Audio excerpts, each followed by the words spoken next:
A última noite de Jesus, o grito no Getsemane. Capítulo 1. A ceia terminou. Você já parou para pensar no peso daquela última noite? Enquanto a cidade dormia, o Filho de Deus enfrentava a solidão, a traição e a angústia mais profunda que alguém já sentiu. Tudo por amor a nós. Hoje, vamos caminhar juntos pelo Getsemane e sentir o que Jesus sentiu na noite em que o céu chorou e a terra tremeu. A noite caiu sobre Jerusalém como um manto silencioso. As ruas estavam vazias, as janelas fechadas, como se a cidade sentisse que algo sagrado estava para acontecer.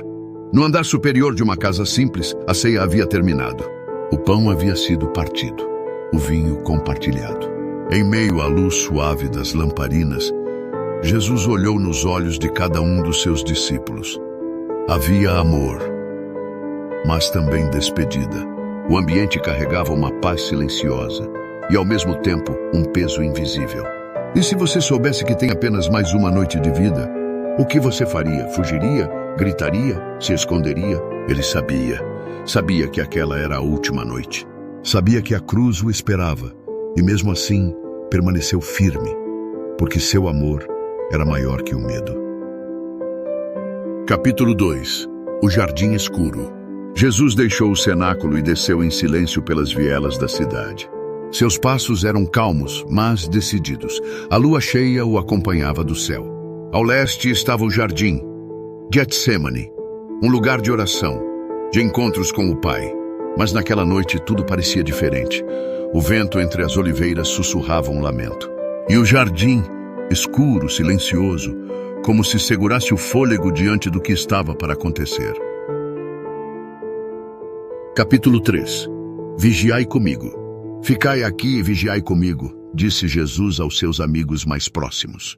Pedro, Tiago e João o seguiram até um canto mais distante.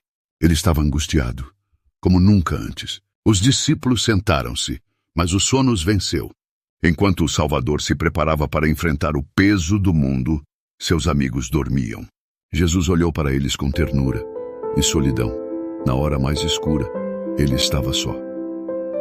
Capítulo 4. A angústia mortal. Sozinho, Jesus caiu com o rosto em terra. Suas mãos apertavam a terra fria, a alma aflita até a morte. Pai, se é possível, afasta de mim este cálice. O suor escorria pela testa, mas não era suor comum, era sangue. A pressão interna de uma dor espiritual insuportável. O peso do pecado do mundo esmagava aquele que não tinha pecado algum. E ainda assim, no meio da agonia, ele se rendeu. Contudo, seja feita a tua vontade e não a minha. Foi ali, naquela oração, que a vitória começou. Capítulo 5. O anjo aparece. O céu, que até então parecia em silêncio, respondeu. Um anjo apareceu no jardim, não para livrá-lo, mas para fortalecê-lo. Na escuridão da noite, uma luz brilhou sobre o Salvador. E entre lágrimas e sangue, Jesus se levantou, não porque a dor passou, mas porque ele decidiu continuar. Capítulo 6. O traidor se aproxima. Ao longe, luzes tremiam no meio das árvores. Tochas, espadas. Judas vinha à frente, com os olhos cobertos por trevas, e o coração entregue à traição. Atrás dele, soldados armados com espadas. A escuridão parecia tomar conta do jardim. E ali, no meio da multidão, Jesus permaneceu imóvel. Sabia que haviam vindo por ele, mas não fugiu, não se escondeu, deu um passo à frente. E com um beijo, o Filho do Homem foi entregue. Capítulo 7. A espada e a cura. Pedro reagiu, sacou a espada e feriu um dos soldados. Mas Jesus, com voz serena, disse, basta! E tocou o ferido e o curou. Mesmo naquele momento de traição, dor e injustiça, ele estendeu a mão. Aquele que vive pela espada morrerá pela espada. Jesus não era um prisioneiro. Ele se entregava por amor, e enquanto era algemado, a verdadeira liberdade começava a ser conquistada. Capítulo 8. A noite mais escura. Preso, Jesus foi levado. Seus pés arrastavam-se entre pedras e sombras. Os discípulos fugiram. O jardim, que antes fora um refúgio de oração, agora se tornava o palco da maior dor já vivida. Mas ali naquela noite, naquela última noite, algo aconteceu. Não foi apenas a prisão de um homem. Foi o início da redenção da humanidade. Porque antes da cruz, Jesus já havia se rendido. Ele venceu a si mesmo. Venceu o medo, venceu o cálice.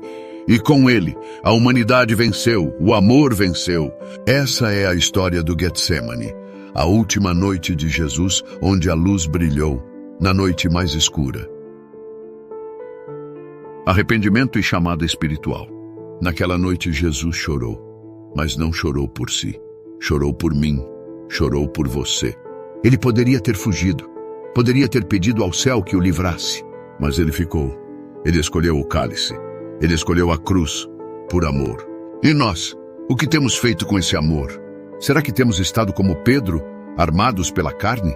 Ou como Judas, escondendo a traição atrás de um beijo? Ou talvez como os discípulos, fugindo no momento mais escuro?